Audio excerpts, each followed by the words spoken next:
This is the Happy Dev Podcast with me, James Brooks. This week, I'm speaking to Matt Stauffer.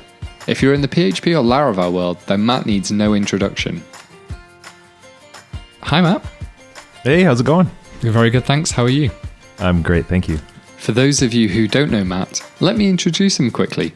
Alongside Matt's day job as partner and technical director at the web agency Titan, Matt is an accomplished developer, teacher, podcaster, and author. In 2016, Matt's book Laravel Up and Running was published by O'Reilly Media. Over to you, Matt. Yeah, absolutely. So I'm Matt Stauffer. I'm a coder and a programmer, teacher, author kind of guy, but I have two kids who are awesome and whom I love. I live in Atlanta, Georgia. I'm trying to think about what other people things there are when you already say what I do for work. It's so funny. We always talk about like, well, here's my day job. Outside of my day job, I don't know. I like photography and I like music. I don't know. Like long walks on the beach, developing. I mean, honestly, like developing is what I do in my free time. So it's hard to go beyond that. But yeah, I don't know. That's who I am. I'm Matt. When did you first become aware of your own mental health and what are your experiences with it? So I would say, that's a really good question. I would say that I wasn't aware that I had any mental health issues of any concern until, Sunshine PHP 2 years ago, 3 years ago, I'm not sure exactly which.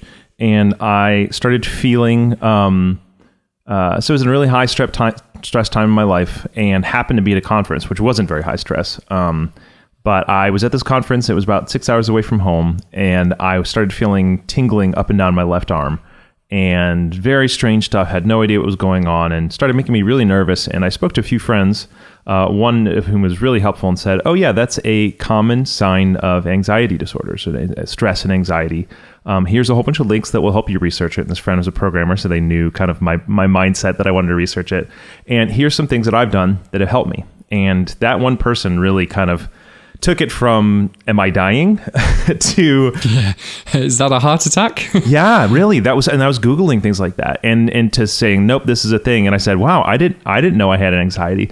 And the funny thing is at that point, I then kind of looked into my history and said, do I? And I had, I don't even know, 5 to 10 years prior, had a point where I had headaches that wouldn't go away. And I went into the university doctor and they said, those are stress tension headaches. You need to drop some classes and get more sleep and go get some massages. So, but the thing is that it happened, I had listed them and then I'd completely forgotten about it until this moment happened. So it's funny because I should have known that this was a thing, but I didn't. And so when it happened, I went, oh yeah, this has sort of happened before. How old would you say you were about then? In 2016, in October, I turned 32. So I would have been 31 at this point. And then it was a few years prior to that you had the tension headaches. Yeah, I would have had the tension headaches in college. That would have been probably around 21. So quite a bit prior. Yeah.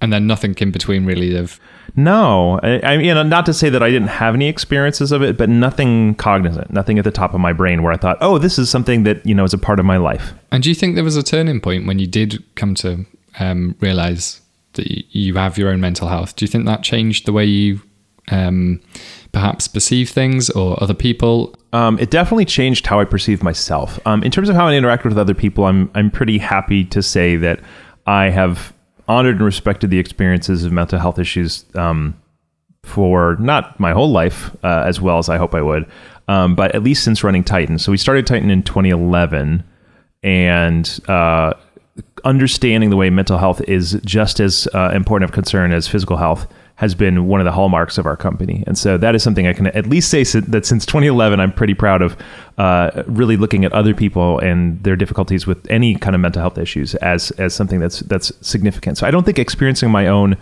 really gave me a different perspective on others. But what it did was it set my self-concept differently in probably a lot of ways. But I think the most noticeable one was, so I'm, I have achieved a lot of success. I'm extremely grateful for all the success that I've been able to see.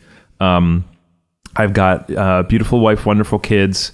I got a house, I've got a job. things are going my way, right? And they've been going my way for a long time. And I come from, a middle-class background. I'm college educated. I'm white. I'm male. Like, I have so many things that are just chalked up in the things are going Matt's way category, right? And so my mental, image of myself has often really been around not just like my own success, whether there's some of that, but I think that thankfully I went through a lot of experiences in college that made me recognize that I have had a lot of things given to me. I've had a lot of things go my way. And so to me, it's more been like, oh, everything's great for me. I never have had anything wrong happen to me, really bad or anything like that. And so this was one where it really, I don't want to say it shook this image because I didn't think I thought that it was like a deep foundational self-concept, but it definitely made me go, wait a minute, maybe there are some things going on here that are outside of those easy to label categories of my day-to-day life experience, where, maybe there's some stuff I'm still figuring out here and some stuff where it's not all perfect and easy for me. And I think there's a lot of things that came from that, but I think one of the most significant ones for me was just to say, maybe I am having a hard time in some ways where I'm not even totally aware of it, right? And what does it look like to understand and give grace for those things and to work through them? So you've talked about the beginning of your awareness of your own mental health. Have you had any experiences since then? Yeah, lots. So that's a really great question. The anxiety and panic disorders and stuff like that are one piece of the puzzle. And then depression is definitely another one. And I'm sure they're all related in various ways. In terms of anxiety, I think that one of the things I've been working with, so I've been working with a personal trainer who's also a nutrition coach recently. And one of the things he pointed out is that I eat way too little food and I get way too little sleep relative to what I need. And so that's only been for the last 6 months. But I've noticed that a lot of my anxiety and those things have been improving since getting more than 5.5 hours of sleep a night and eating more than 1,800 calories a day, which I'm 200 pounds, so I should be eating a lot more than I do. So one of the things I've noticed, honestly, is that I've been able to understand a little bit about how much anxiety has been impacting my life and stress now that it's getting better. And one of the things I can say for sure is just that there has been a buzz of anxiety for as long as I can remember that I thought that was life, right? I thought that was normal. And there have been little blips where it increases, like for example, the headaches, for example, my arm issue. And there's one of the other ones was I was flying to Australia. And I fly all the time and I love flying. But for some strange reason on this particular flight, now one thing I had started doing relatively recently prior to this was I started always getting the window seat so that I could sleep. And this was a much bigger plane than I was used to. And I think that this was where there's 3 sets of 3 instead of 2 sets of 3 seats in each row. And I think there was something about the curvature of the plane, and maybe we had gotten to a certain point where they didn't have the air on well. But basically, I started feeling like I was stuck and I was trapped. And the interesting thing, I was actually only on the flight to Los Angeles, which is only probably 4 hours or something like that, or 5 hours. But then I started feeling that way. I started feeling nervous and stressed and worried. And then I thought, what happens if I feel this way on the 15-hour flight to Australia? And then I started panicking and stressing, and I'd never had a panic attack prior to that. I'd heard of them, but I didn't realize that was what was happening because I'd never experienced one before. So thankfully, I was able to make it out of there. I got into the LA airport. I talked to that same friend who had been so helpful to me prior. I also talked to my wife and several other people. I said, I don't know if I can do this flight. I might have to back out of Laracon AU and just really pay them back for the flights. And I feel so bad. And one of the things that this friend said was, there's a lounge where you are. Go pay $25 to go in one of those airport lounges and just kind of decompress a little bit. So I did that and researched panic attacks and panic disorders because, he had mentioned that was the thing. And I realized that it was a panic attack. And once I realized it was a panic attack, I could then Google, and I learned all about panic attacks, and I learned what panic is. And it is basically your brain telling you, get out of here. It's this fight or flight type of response. It's the flight. And so I said, I was stuck in a physical space and my brain was telling me get out. And I wish I remember all the specifics, but it basically was saying your brain tells you must get out for your safety. But the problem is I thought the experience of panic was making me unsafe because I was worried, I'm going to feel this way and I'm going to lose my mind and it's going to go. And so then that would make the panic attack get worse because it was basically feeding into itself. And so it was a loop. And so the solution well, there's multiple solutions, but one of the solutions was to just say, panic won't hurt you. Panic is scary, panic is difficult to experience, but the panic itself is not harmful. And so if I can have a panic attack and say, this is happening, and all I must process is this panic attack, not also further panic about the damage the panic is doing to me, that can be really helpful. So that was one really, really good thing for me. But another thing I did was recognize that I felt like I was stuck in the space, and so I asked them to move me to the aisle, and they weren't able to. And I got on the plane to Australia, and I was like, okay, I'm all right. And then I got into the window seat, and I started panicking again. And right then, the people I'd asked to get me to an aisle seat came on board and said, we just found one aisle seat that's available, move over. And I was 30 seconds away from deciding to not go to Australia again while I was on the plane. And they came on board while everyone was still loading and said, we found another one for you. And once I had air around me, I could breathe, I could stretch out, it was all fine. So that was a single instance of just telling the story of the panic and the anxiety and the stress all have been an underlying kind of buzz, and occasionally they'll blip up. And I think that I'm doing things now that are helping me get a handle on them. So that's one. And then the whole other one is the depression, and that I have less ability to specifically pinpoint start and end times, and less ability to speak really specifically about it, other than just to say that I'm still in the middle of learning exactly what its sources are and exactly the ways it's impacted me. I think like many people with depression, I thought that depression was just sadness. And so when I first really realized that I was experiencing depression, it was in a moment where I was feeling very, very sad. It was just like with the anxiety. It was a moment where it had really bubbled up very strongly. And I went, oh my goodness, I'm so sad. This is, and it was unstoppable, overwhelming, shut down life. All I can do is lay on the couch for days type situation. And so I thought, okay, I'm depressed. This is depression. And then when that went away, I thought, okay, depression's over. And then over time, I started having conversations with people and saying, well, that's not really, that might be part of depression, but that's not the full definition of depression. A lot of depression just has to do with not even an extreme of feeling, but a lack of feeling. And that is also a part of my life, but something that I don't know that I thought of as depression prior to maybe a year or two ago. And so unfortunately, I can't speak as eloquently about the depression aspect because I think it's something I'm still figuring out. And I've got a counselor who I talk through with these things, but unlike the anxiety and stuff, I think it's really something where I'm just still getting a finger on it. But I have, just like the anxiety stuff, I have my days where I just, tell Dan, my business partner, I'm like, you know what, the amount of productive work I'm going to get today is very low. I will likely lay in the couch and turn on the TV. And he says, yep, I totally understand. We have a thing at Titan where we say mental health days are sick days just like anything else. And so people can take mental health days. Why do you think that isn't the norm already? I think first of all, there's an underlying cultural assumption that mental health is not the same as physical health because you can help your mental health, but you can't help your physical health. You can't will yourself into not having the flu, but you can will yourself into not being depressed, which is obviously untrue, but I think that that's definitely a cultural concept. But I also think there's a practical reason where it's very difficult you can tell somebody whether or not they have the flu, or you could tell whether somebody has the flu or not by medical reasons, right? You could tell whether somebody, is sneezing and coughing or whatever, but nobody else can tell whether or not you actually have a mental health issue that merits taking the day off. And so how many mental health days do you give? And what day is it a valid use of mental health day? And what day is somebody just being lazy or whatever? And I'm not saying those as a like how I'm feeling about it, but as an employer, it is difficult for somebody to say, take as many days as you want off for your brain not feeling right, because it's very difficult to judge, to gauge, and wanting to do so. I think people know enough to know that when you want to do so, you're trying to basically tell someone, prove to me that you're depressed enough, which is a crappy thing to do. And so then you end up in a situation where you either give full freedom or no freedom. And so most people say, well, I'm going to do the one I control, and so I'm going to pick no freedom. In episode 1, Dries spoke about employees having one-on-one time just on a personal level, not just about work. What do you think of that?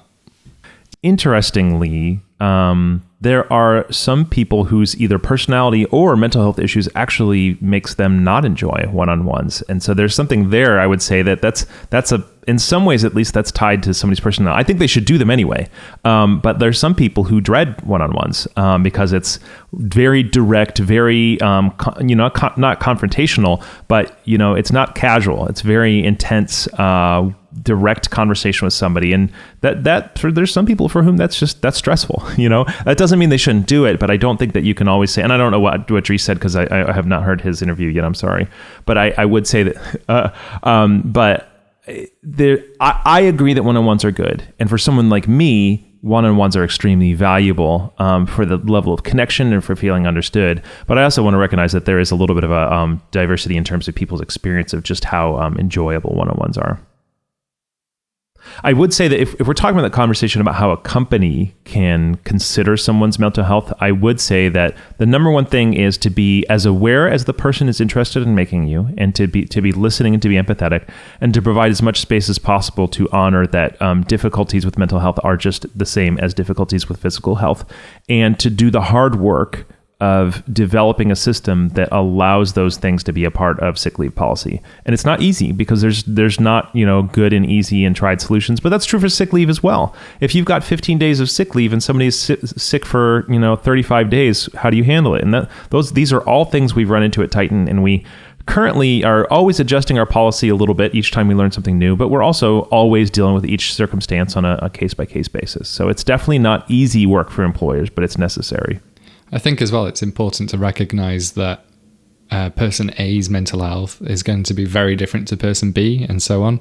A rule for one might not necessarily work for the rule for everybody else, but it needs to have that enough flexibility for it to work for everybody without kind of locking anybody else out of it. Yeah, and that's why it's work, right? Because if you want to say, well, we'll deal with it with one person, and whatever we did with them, we're going to write it down, and it's going to be the case forever. Like you said, everyone's not going to be the same, and so you have to remain willing to keep having the conversations each time. And honestly, one of the things is that means your employees have to as well. Because, for example, if you have somebody who does end up, knowing that you have a very gracious and caring and understanding work culture, but also you can't just give unlimited sick leave if somebody gets sick without disability, for a long time. And I know this is probably different in the US than it is in places with different medical systems like Britain and Canada, UK and Canada. But there are conversations where you have to say, hey, we have this value, and also we have this particular legal or financial constraint that allows us to only be able to help you so far in terms of this mental health issue. So in that circumstance, the most important thing is communication, right? You might not be able to provide every single benefit you want, but be honest about what you want, give the best you're capable of, and communicate as frequently as possible so somebody doesn't end up being completely stuck when they expected one thing and then got another, but they didn't know until it was too late or something like that. Whilst we're talking about companies and you as an employer, it must be quite daunting being an employer and having people's livelihoods depend on you. What impact, if any, has that taken on you mentally? Yeah, I was really blessed to have the opportunity to have my first internship. So not my first job. My first job was cleaning out stalls at a horse farm because they were the only people that would pay me when I was not legally allowed to work yet when I was 14. But my first internship, I worked in the warehouse of a video production company. And the person who ran the company, at one point there was a downturn and they weren't able to keep one of their people around. And he was someone I knew from church, and he didn't really confide in me much because I was some 16-year-old kid. But one day he was just really feeling down about the fact that they had basically let someone go who they'd known for years and who'd been really integral part of the company. And by let go, I mean laid off. So he was doing his job well, but their company could no longer support that position being around. And he said, Matt, I feel like in running this company, I have the responsibility for everybody. But what I had to recognize is the fact is that I have the responsibility to run this company the best I can, not to provide for each individual person. And each individual person has the responsibility for their own lives, and I'm going to create the best working environment I can for them, the best space for them, but I'm not responsible for their lives. I'm responsible for treating them as well as I can. And that did not at the moment say, I didn't think I was going to run a company. I didn't think I was going to be an entrepreneur. I said, oh, that's really interesting to know. And that's a people thing. But then the first time I had to fire somebody, or the first time I had to, make a negative, change to policy that might make somebody unhappy in some way or something like that. And I immediately felt the full responsibility of every negative impact that any decision I ever made would make on someone's life. And that was a really helpful thing for me to remember, is because there's a huge ability to take responsibility for every person at Titan, all the positives, all the negatives, but especially the positive and negatives that come from Titan, and say, those are now my responsibility. I set up a policy that put this thing into place that made this happen, or I am the person who laid them off, or I'm the person, I had to lay somebody off this year, and it was awful, and I hated it, and it was very difficult. But the position that they were working in was no longer, something that we could support at Titan. And so that was tough, man. I did not want to do that. And I definitely felt a lot of responsibility. But what I said was, I'm not responsible for them, but I'm responsible for how I treat them. So one of the things that we did there was say, you know what, like a layoff in a normal circumstance might be, hey, it's Friday, put all your stuff in a box and security is going to walk you out. And a layoff at Titan, this is not always going to be the case, but was, hey, this position's not going to exist in several months, so you have several months to go find another job. So like that's a very different experience. In the end, I'm still not providing for that person's salary, right? But I was able to treat them in such a way where I say, I did the absolute best I could for them in this circumstance. And so it's kind of a subtle change in mindset, isn't it? Yeah. It can weigh on you, but what you need to do is say, I'm not responsible, and you take that responsibility. And so there's a lot of stuff that's really helpful in 12-step programs that have to do with, and I don't know if you're familiar with 12-step programs, but like Alcoholics Anonymous and that kind of stuff. And one of the really valuable things that comes out of those programs is that they're very much about focusing you on yourself. So I've had various levels of experience connecting to people who are in those and reading the materials of those and stuff like that. And one of the really valuable things that's come out of them for me when I've been learning that stuff is you are not responsible for anybody but yourself. I don't know if you're familiar with the Serenity Prayer, but the Serenity Prayer is, God grant me I'm trying to remember it, the serenity to accept the things that I can change, the courage to change the things I can, and the wisdom to know the difference. But one of the 12-step programs modifies that and turns it into, God grant me the serenity to accept the people I can change, or accept the people I can't change, the courage to change the one I can, and the wisdom to know that one is me. And so it's that really interesting idea that like I am responsible for me and only me. It becomes very introspective. Yeah, and I'm not responsible for other people. And that doesn't mean I'm not responsible for how I interact with them, but I'm not responsible for their experience, their mental space, even their reception of me. All I'm responsible is for me, my own health, my own brain, and how I interact with the people around me. No, I'm not saying it isn't, but I've always imagined being an employer to be a very difficult job. I've always kind of felt that the weight of the employee's happiness would rest on me. Well, and interestingly, I'm not responsible for making sure they're happy, right? Like, because I can't make someone happy. Regardless, as a boss or as a human being, I can't define somebody else's happiness. And I think that's actually even more relevant as a spouse. I can't make my wife happy. I can do things that are good. I can do things that are caring. I can notice the things that when done make her happy, or when done make her less happy, and focus on doing the things that have made her happy in the past. But in the end, I can't be responsible for her happiness. And that's true for my employees as well. I can't be responsible for my employees' happiness. But what I can do is put myself in their situation and try to do the things for them that I would want for me. And then I can also listen to the things that they want and try to do them when possible. And then also listen to the things that other people have said either they would want, or that they have appreciated employers doing, or that they have done well as employers, and do all those things. So it's less about an individual's experience of working at Titan and more about what I do to create the best possible space to make those positive things happen. But in the end, I can't make somebody happy. And I could run the best company in the world, and somebody could come in and they could be unhappy.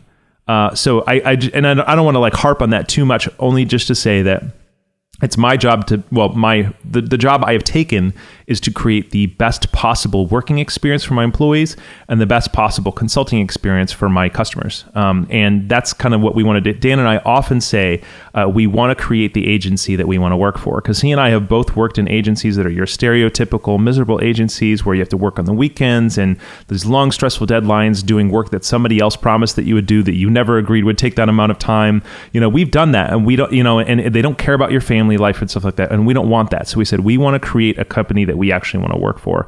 So that is the responsibility we've taken on, but we have not taken on the responsibility that anyone will experience that company in a particular way. So you've recently had negative experiences with people on Twitter and online. What are your responses to that? Yeah. So there's a lot of different responses to what it looks like when people in our community behave in ways that are outside of what we think are really healthy and good and kind. One of the first things I do is recognize in any negative interaction that I'm having online is that it's easy to miss somebody's intention. And so more than half of the time when I've been originally offended by something somebody says, I have stepped back, taken a breath, and said, is this a language issue? Are there multiple ways to read this thing? Have I had 7 people send me really jerky responses to this tweet, and is that now influencing the way I respond to this? And this 8th person, I'm assuming they're being a jerk, but it turns out they're actually not. That is a very common thing for me. So the first thing I do when I feel like I'm having a negative interaction on the internet is just step back and make sure that I'm not actually having what could be a different, not negative. Another thing I do is I always write what I want to write and then delete it, and instead write something that won't make me embarrassed later. And if I can't do that, then I just say there's nothing to write right now. And so we're starting at the smallest scope. How do you respond to these negative things? So for example, I put out a tweet yesterday about the fact that Titan's going to be hiring soon. And I said, does anybody have any tips for us? And one of the responses somebody said was, don't ask dumb questions, and my first response was, are you friggin' kidding me? Like, what do you think about me? But, so that's my first response, right? And so then I said, okay, I'm going to come back to this one, and so I just gave it a little bit. And then a little bit later, I looked at it and I go, okay, what's actually motivating this guy? He's probably been on calls where he feels like somebody asks dumb questions. And so he wants to go around to the whole world telling them, don't ask dumb questions. Okay, what does this guy mean by dumb questions? Well, his second sentence was, ask things that are relevant. So my guess is that what he really means is, I've been on interviews before where people asked me things that had nothing to do with the job I was going to do, and I got really frustrated. Okay, I actually really agree with him. I think that if he was one of my followers and had listened to the stuff I talked about on a regular basis, he would know that I agree with him, and he may have potentially not worded it in such a way that would suggest that I'm going to ask dumb questions. But hey, is that something for me to get stressed out about? No.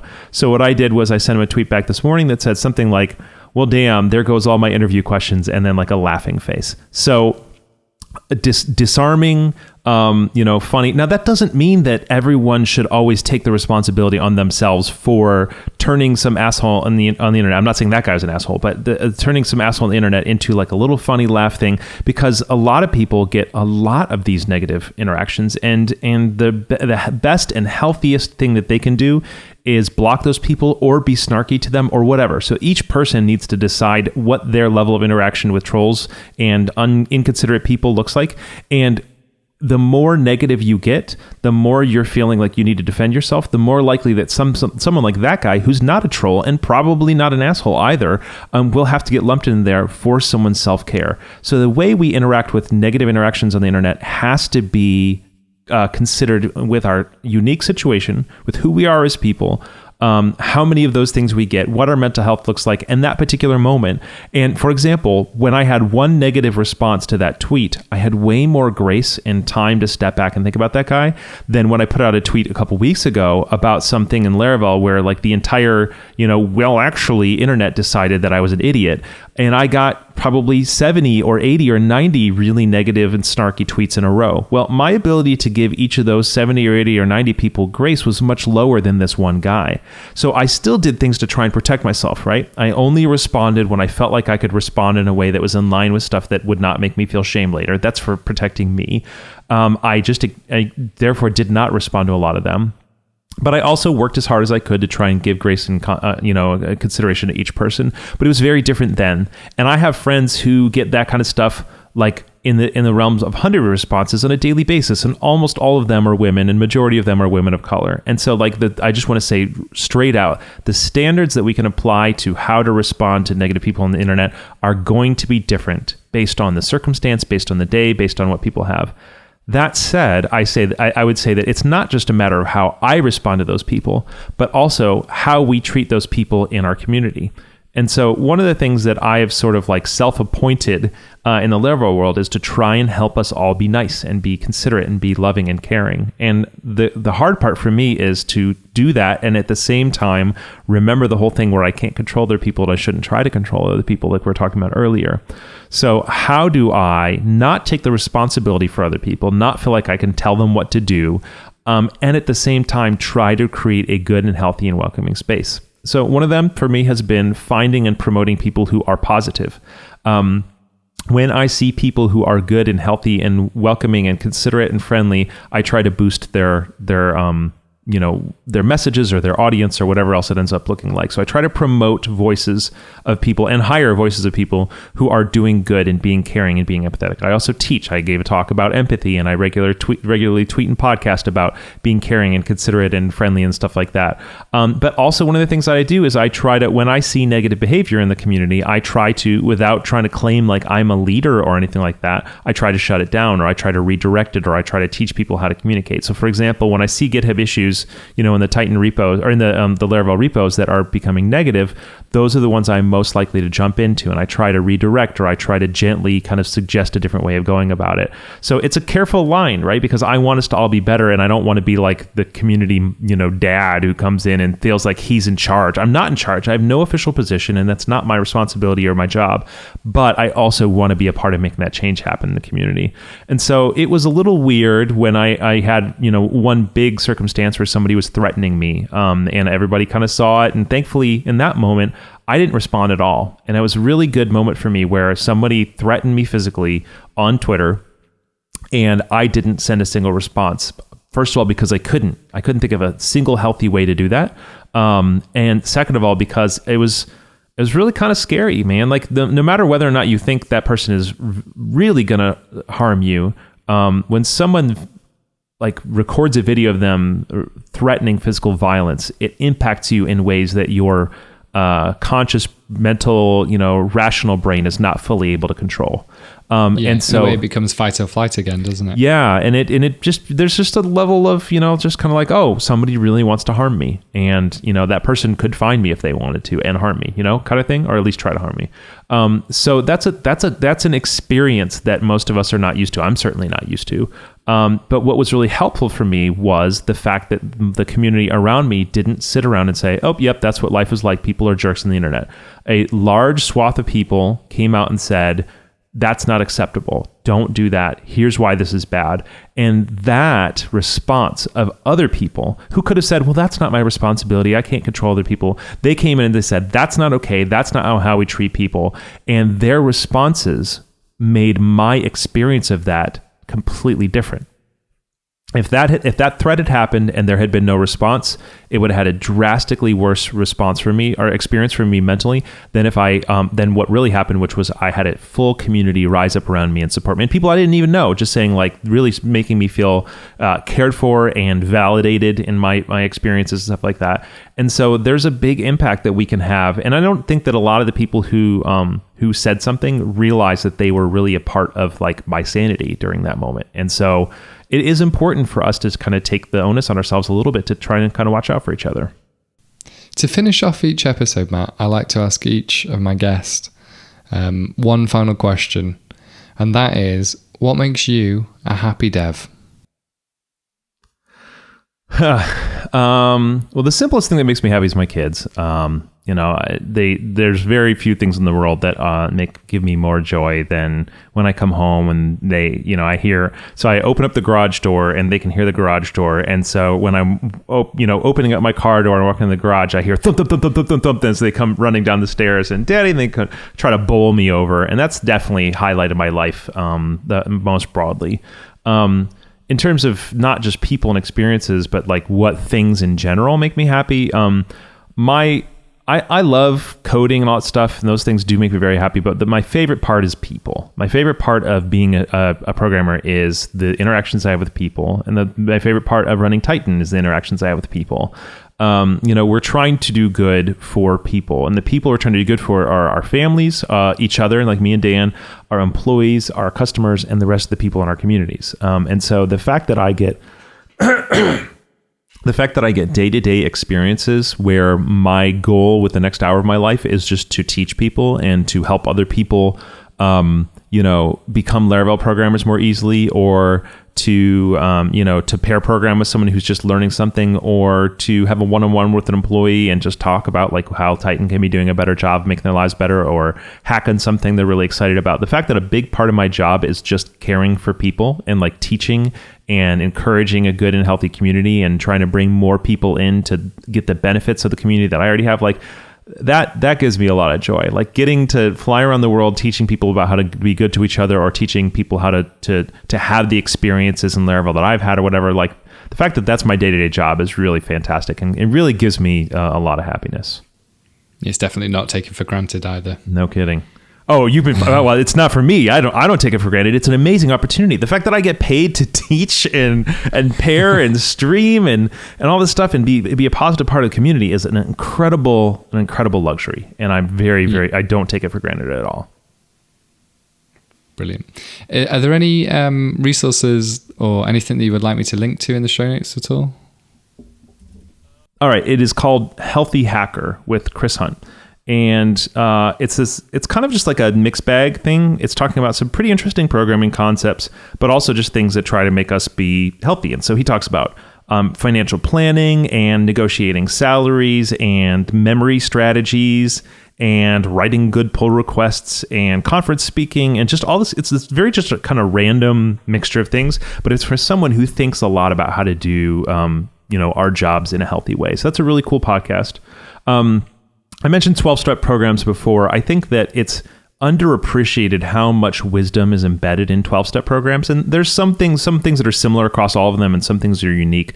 But I would say that like if somebody's really just trying to think about like what it looks like for us as people, to really kind of have good, healthy understandings of the boundaries between us and other people, that's something there's a lot of wisdom there. And I would definitely recommend someone just going and picking up really any literature you can find about 12-step programs online, regardless of whether or not you're, in need of a 12-step program broadly, a specific one. There's a lot of wisdom that's in there. And, we always talk about how there's these different sources of, wisdom. We talk about the Stoics and stuff like that. And I think that a lot of people who are really thinking about their own mental health, they've been thinking about Stoicism, and people often will reference, well, I'm not religious, but I get this wisdom from this religion.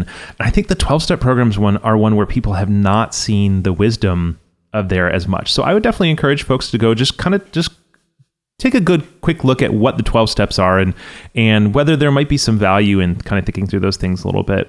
And I would say maybe the last thing is that the tool I'm building right now in my live streams, OnRamp, the goal of OnRamp is to help people have more control over their lives by becoming high-level Laravel programmers. And I don't know whether any of your audience is or isn't Laravel programmers, but I would say that if somebody wants to contribute, one of the things that we can do to contribute towards people's, stability and mental health and all that stuff is to give them situations in which their lives are more like they want them to be. It's funny because we talked about how we should be positive in whatever situation we're in. But one of the things that's really most damaging for a lot of people's mental health is financial instability. And, a lot of, not knowing where your next paycheck is going to come from. A lot of those things can really make it hard to get to a place where you're stable enough that, maybe you can be a little bit more happy in every circumstance type thing. And so one of the goals with OnRamp is to try and make more people have the opportunity to be both in a financially stable position by being high-level Laravel programmers, but also be in a community that I think is really, really healthy and encouraging and welcoming, which is the Laravel community. So if anybody wanted to contribute towards that or wants to become a Laravel programmer, just go check out onramp.dev. And it's not directly mental health related, but they're all part of the same puzzle. So I think that's it for me. Brilliant. That's everything I've got, Matt. Thank you so much for taking the time out of your day to speak to me today. Yeah, thank you for having me on. I really appreciate you making the space for this conversation. I'm recording this after my interview with Matt, so you will have to excuse my poorly voice, I'm afraid. Thank you for listening to episode 2 of Happy Dev, and thank you, Matt, for sharing your great story, your advice, your tips, and thank you for spending the time with me to make me a better podcaster. See you next time.